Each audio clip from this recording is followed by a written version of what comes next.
जय हिंद साथियों, मैं अपने इस वीडियो में आपका पुनः स्वागत करता हूं। हम लोग बात कर रहे थे बोर्ड परीक्षा की तैयारी 2024 और 25।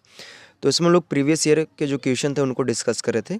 और आज हम लोग 5 नंबर वाले जो प्रश्न हैं, यानी बोर्ड एग्जाम में आपके जो 5 नंबर के प्रश्न पूछे जाते हैं उन पर हम लोग क्या करेंगे, बात करने वाले हैं। तो आज बेसिकली हम लोग 5 नंबर के 2 प्रश्नों को डिस्कस करेंगे, जिसमें पहला प्रश्न होगा LCR परिपथ से, दूसरा हमारा होगा प्रश्न ट्रांसफार्मर से। तो चलिए आइए स्टार्ट करते हैं। यानी LCR परिपथ में जो सबसे ज़्यादा प्रश्न पूछे जाते हैं उन्हीं प्रश्नों को हम लोग यहाँ पे डिस्कस करने का प्रयास कर रहे हैं। तो आइए शुरू करते हैं। इसमें लिखा है कि LCR श्रेणी परिपथ में प्रत्यावर्ती विद्युत वाहक बल एवं धारा का जो मान है वो क्रमशः ये दिया हुआ है। तो इसमें कह रहा है कि यदि परिपथ में प्रतिरोध का मान 40 ओम हो तो ज्ञात कीजिए। पहला नंबर में प्रतिबाधा बताने के लिए बोल रहा है, दूसरा नंबर में प्रतिघात, तीसरा नंबर में विद्युत वाहक बल की आवृत्ति बताना है, अगला नंबर कह रहा है विद्युत वाहक बल तथा धारा में कालांतर बताइए, और अगला नंबर कह रहा है कि परिपथ की प्रवेश्यता को बताना है। तो चलिए शुरू करते हैं। अगर यहाँ से हम समीकरण से बात करें, देखिए अगर आपको चाहे समीकरण विद्युत वाहक बल के रूप में दिया हो या विभव अंतर के रूप में दिया हो, बात एक ही होती है, ठीक है। तो यहाँ से अगर हम बात करेंगे तो पहला नंबर सवाल में देखेंगे दिया क्या है। तो दिया है हमें पहला नंबर, यहाँ से अगर हम बात करेंगे तो ई नॉट दिया 300 वोल्ट, ठीक। और अगर यहाँ से बात करें आई नॉट की, तो आई नॉट दिया है 6 एम्पियर। और अगर हम बात करो ओमेगा की जगह दिया है 100। जैसे होता ना कि V बराबर V0 साइन ओमेगा टी, तो यहाँ पे ओमेगा की जगह कौन दिया है, 100 दिया है, ठीक है। चलिए अच्छा, हमें ज्ञात क्या करना है भाई, ज्ञात करना है क्या क्या ज्ञात करना है। पहला नंबर इसमें प्रतिबाधा ज्ञात करनी, यानी जेड का मान। अच्छा, दूसरा नंबर में हमें प्रतिघात ज्ञात करना है। प्रतिघात में ये नहीं बोला है कि प्रेरक प्रतिघात बताना है कि धारती प्रतिघात बताना है, सीधा इसमें प्रतिघात बोला है। तो प्रतिघात के लिए आप चाहे XL माइनस XC लिख सकते हैं या फिर XC माइनस XL, दोनों को लिख सकते हैं। तो ये आपका प्रतिघात हो जाएगा। अगला नंबर है विद्युत वाहक बल की आवृत्ति, यानी F का मान बताने के लिए बोल रहा है। अगला नंबर कह रहे विद्युत वाहक बल तथा धारा के बीच कालांतर, यानी यहाँ पे जो कालांतर दिया है वो थीटा के रूप में दिया है। तो हम यहाँ पे फाई ना लिख के थीटा लिख सकते हैं, ठीक है। लिखना है तो आप फाई भी लिख सकते हैं, खैर कोई नहीं, क्योंकि सवाल में थीटा के रूप में दिया इसलिए थीटा लिख रहे हैं। अगला नंबर कह रहे हैं परिपथ की प्रवेश्यता बताइए। प्रवेश्यता को ए से प्रदर्शित करते हैं और ये प्रतिबाधा का व्युत्क्रम होता है। तो इसमें हमें इतने लोगों को क्या करना है, बताना है। तो चलिए शुरू करते हैं। तो पहला नंबर हम बात करेंगे प्रतिबाधा की। पहला नंबर हमें प्रतिबाधा बतानी, चूँकि हम जानते हैं प्रतिबाधा बराबर होता है विभवांतर बटे धारा। तो यहाँ पे हालांकि हमें जो विभवांतर दिया वो शिखर मान और धारा का भी शिखर मान दिया हुआ है, तो हम इसको रख के निकाल सकते हैं। अगर RMS मान भी दिया होगा तो उसको भी रख के आप निकाल सकते हैं प्रतिबाधा को। तो यहाँ से V0 का मान कितना दिया, 300, और I0 का मान दिया 6। तो इनको निपटाएंगे तो आपका ये आएगा कितना, 6 पंजे 30, यानी आएगा 50। और प्रतिबाधा का मात्रक होता है ओम। तो फाइनली आपका Z बराबर कितना आ गया, 50 ओम आ गया। अगला नंबर इसमें कह रहा है, दूसरा नंबर में क्या बोल रहा है, प्रतिघात बताना है। तो चूंकि हम जानते हैं RLC परिपथ में प्रतिबाधा का फार्मूला क्या होता है, चूंकि हम जानते हैं LCR या RLC परिपथ में Z बराबर होता है अंडर रूट में। अच्छा, एक चीज़ यहाँ पे और भी दिया है, हमने इसको लिखा नहीं है। R बराबर प्रतिरोध का मान कितना दिया है, 40 ओम दिया, इसको भी ध्यान देना है। तो हम जानते हैं Z बराबर R² प्लस, चलिए XL माइनस XC, यहाँ पे XC माइनस XL भी कर सकते हैं। तो अगर दोनों तरफ आप वर्ग कर देते हैं तो यहाँ से जाएगा Z² बराबर R² plus XL minus XC का स्क्वायर। इनको उठा के इधर लाएंगे तो ये हो जाएगा Z² माइनस R² बराबर XL माइनस XC का होल स्क्वायर, ठीक है। अब यहाँ पे Z का मान क्या रखना है, Z का मान रखना है 50 इसका स्क्वायर, माइनस R का मान रखना है 40 इसका स्क्वायर, फिर XL माइनस XC का होल स्क्वायर। अच्छा, 50 का स्क्वायर कितना होगा, 2500, 400 का स्क्वायर हो जाएगा 1600, बराबर हो जाएगा XL माइनस XC का होल स्क्वायर।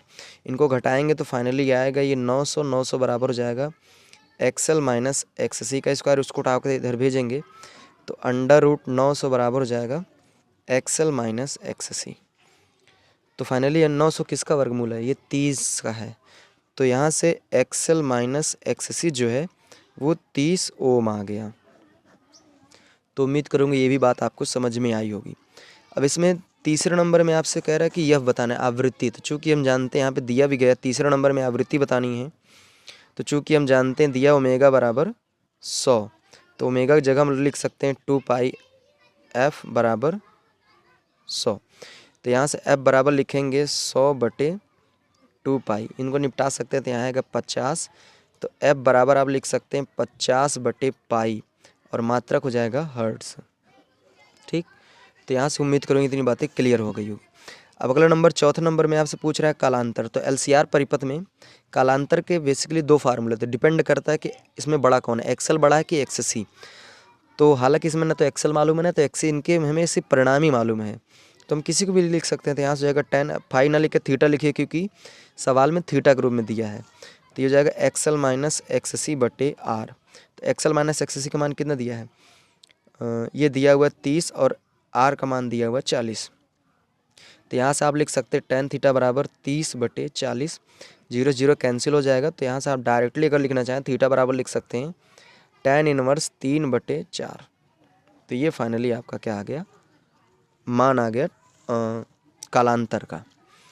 अब लास्ट में 5वें नंबर में आपसे इसमें पूछ रहा है प्रवेश्यता बताइए। प्रवेश्यता को किससे प्रदर्शित करते हैं, A, और ये प्रतिबाधा के व्युत्क्रम होता है प्रवेश्यता। तो यहाँ से अगर हम बात करें तो 1/Z का मान कितना है, Z का मान अभी मैंने 50 निकाला था। अब इसमें भाग वगैरह करेंगे तो आएगा 0.02। अच्छा, प्रवेश्यता जो है इसका मात्रक होता है ओम इनवर्स, यानी ये प्रतिबाधा का व्युत्क्रम होता है, इसलिए इसको ओम इनवर्स लिख सकते हैं। तो यहाँ से आप लिख सकते हैं A बराबर 0.02 ओम इनवर्स। तो ये फाइनली आपका प्रवेश्यता। और आपको बता दूं ये जो प्रश्न है बहुत इंपॉर्टेंट है और यहाँ पे हमने बहुत सारी चीज़ों को क्लियर भी किया, और ये आपके बोर्ड एग्जाम में 5 नंबर में पूछे जाते हैं। तो ऐसे प्रश्नों को आपको बिल्कुल नहीं छोड़ना है, इनको अच्छी तरीके से आपको तैयार करके रखना है।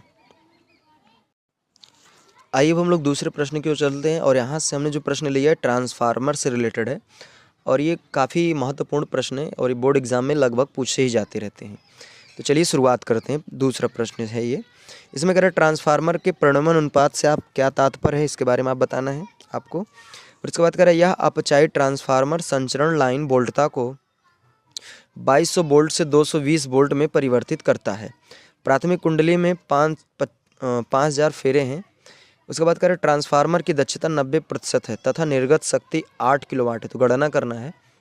पहला नंबर में गणना करना है द्वितीय कुंडली में फेरों की संख्या, दूसरा नंबर गणना करना है निवेशी शक्ति। तो अगर हम बात करें ट्रांसफार्मर का प्रणमन अनुपात होता क्या है, तो इसको बेसिकली स्मॉल r से प्रदर्शित करते हैं। तो ट्रांसफार्मर में प्राथमिक कुंडली में फेरों की संख्या और द्वितीय कुंडली में फेरों की संख्या के अनुपात को हम लोग परिणमन अनुपात कहते हैं। और परिणमन अनुपात से एक चीज़ हमको ये मालूम चलता है कि कोई भी ट्रांसफार्मर सप्लाई वोल्टेज को कितना गुना कम या ज़्यादा कर रहा है। तो परिणमन अनुपात से हमें ये चीज़ मालूम होता है। अब इसमें देखिए और क्या दिया, क्या है, क्या दिया भाई। तो इसमें जो ट्रांसफार्मर है वो 2200 वोल्ट से 220 वोल्ट ट्रांसफ़र कर रहा है। तो इसका मतलब इसका जो प्राइमरी वोल्टेज है वो 2200 दिया हुआ है, और अगर हम बात करें इसके सेकेंडरी वोल्टेज की तो ये 220 वोल्ट दिया हुआ है। अच्छा, इसमें प्राथमिक कुंडली में फेरों की संख्या यानी NP का मान कितना दिया हुआ है 5000, और दक्षता यानी ईंटा का मान कितना दिया है 90%। और इसकी जो निर्गत शक्ति यानी आउटपुट पावर है PS, आउटपुट पावर को PS से प्रदर्शित करते हैं, और ये दिया हुआ है 8 किलोवाट। तो इसमें ज्ञात क्या करना है भाई, ज्ञात करना है हमें पहला नंबर द्वितीय कुंडली में फेरों की संख्या अर्थात NS बताना है, और दूसरा नंबर आपसे पूछ रहा है निवेशी शक्ति यानी इनपुट पावर। इनपुट पावर करते प्राथमिक शक्ति यानी PP, ये आपसे क्या कर रहा है पूछना चाहता है। तो चलिए स्टार्ट करते हैं। तो पहला नंबर हमें क्या बताना है, हमें बताना है द्वितीय कुंडली में शक्ति। चूँकि हम जानते हैं NP/NS ये बराबर होता है VP/VS, ठीक है। NP/NS बराबर होता है VP/VS। तो हमें NS बताना है, तो इसको आप पलट सकते हैं। तो NS/NP बराबर हो जाएगा VS/VP। हमें NS बताना है, इसका इधर मल्टीप्लाई कर लीजिए तो NS बराबर हो जाएगा VS/VP इंटू NP। तो फाइनली यहाँ से NS बराबर आप लिख सकते हैं VS का मान कितना दिया 220 बटे VP का मान 2200 इंटू NP का मान प्राथमिक यानी 5000 दिया हुआ है। तो यहाँ से 2 जीरो कैंसिल हो जाएगा और ये 22 दहम्मा 220 हो जाएगा। तो 50 दहम्मा 500 हो जाएगा। तो यहाँ से NS बराबर आप क्या लिख सकते हैं, इसमें जो फेरों की संख्या होगी वो 500 होने वाली है। ठीक है।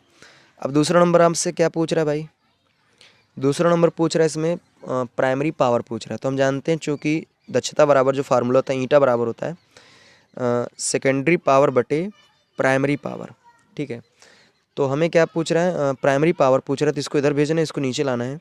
तो हम PP बराबर लिख सकते हैं PS बटे ईटा। ठीक है। तो यहाँ से PS का मान कितना दिया है 8 किलोवाट बटे ईटा का मान 90% दिया है। तो परसेंटेज हटाएंगे तो बटे में 100 लिखेंगे। ठीक। तो यहाँ से ईटा बराबर हो जाएगा 8 गुणे, ये पलट जाएगा तो ऊपर आ जाएगा 100 बटे 90। तो यहाँ से एक जीरो क्या हो जाएगा कैंसिल हो जाएगा, 8 दहम 80। तो ईटा बराबर हो जाएगा 80 बटे 9 किलोवाट। तो ये फाइनली आपका आंसर आएगा। और ये भी बहुत ही महत्वपूर्ण प्रश्न है जो कि आपके बोर्ड एग्जाम में अगर पूछेगा तो 5 नंबर में ये प्रश्न पूछने वाला है। तो आप ऐसे प्रश्नों को बिल्कुल भी स्किप नहीं करेंगे, अच्छे से क्लियर करके जाएंगे। तो इसी तरीके से और भी प्रश्नों को हम लोग नेक्स्ट वीडियो के माध्यम से समझने का प्रयास करेंगे। अब हमें दीजिए इजाज़त। जय हिंद, वंदे मातरम।